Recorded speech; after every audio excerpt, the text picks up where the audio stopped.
rapport entre les portes de l'enfer, le gâteau au fromage de Shavuot et notre programme. La Gemara, dans Souka Lamed nous dit qu'à Yerushalayim, il y a deux petits palmiers. Et il y a une fumée qui sort entre ces deux palmiers. Et à cet endroit-là se trouvent les portes de l'enfer, les portes du Guéhinom. Le Maharsha nous dit quel est le message que la Gemara a voulu nous transmettre. Et le Maharsha nous répond, nous dit que les palmiers donnent comme fruit la date. La date est quelque chose de très sucré, de très doux. Et cela allusionne donc du coup à la recherche des plaisirs et de la douceur. Pour nous dire qu'une personne qui recherche constamment la douceur, les plaisirs, arrivera forcément à cet endroit-là qui est les portes de l'enfer, le Halénu. Maintenant, quel est le remède?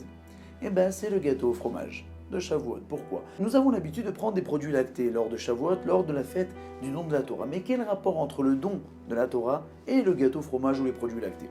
Il y a plusieurs raisons. Une des raisons, c'est que le fromage vient du lait. Et le lait vient de la vache. Et le lait qui vient de la vache vient en fait de son sang. Le sang a été transformé en lait. Le sang est quelque chose d'à peu près de dégoûtant, quelque chose d'animal, quelque chose que nous n'avons pas envie de boire. Pourtant, cela donne du lait, quelque chose qui est délicieux et appétissant. Et c'est pour cela que nous prenons de gâteau au fromage à Shavuot, pour nous enseigner que nous avons toute une sorte de matérialité autour de nous. Mais si nous prenons la Torah avec nous, et que nous nous servons de ce sang-là, de cette matérialité-là, avec la Torah-là, alors là, cela viendra quelque chose de délicieux. La Torah a la possibilité de pouvoir changer cette matérialité en quelque chose de bien, de bon et de délicieux. Et c'est pour cela aussi que certaines personnes ont l'habitude de prendre aussi du miel lors de Shavuot. Pourquoi? Parce que le miel vient de l'abeille. L'abeille est quelque chose de non cachère, nous ne pouvons pas la manger. Mais pourtant, nous pouvons manger le miel. Pour nous enseigner que la Torah a la possibilité de changer quelque chose ou quelqu'un de pas bien en quelqu'un de bien.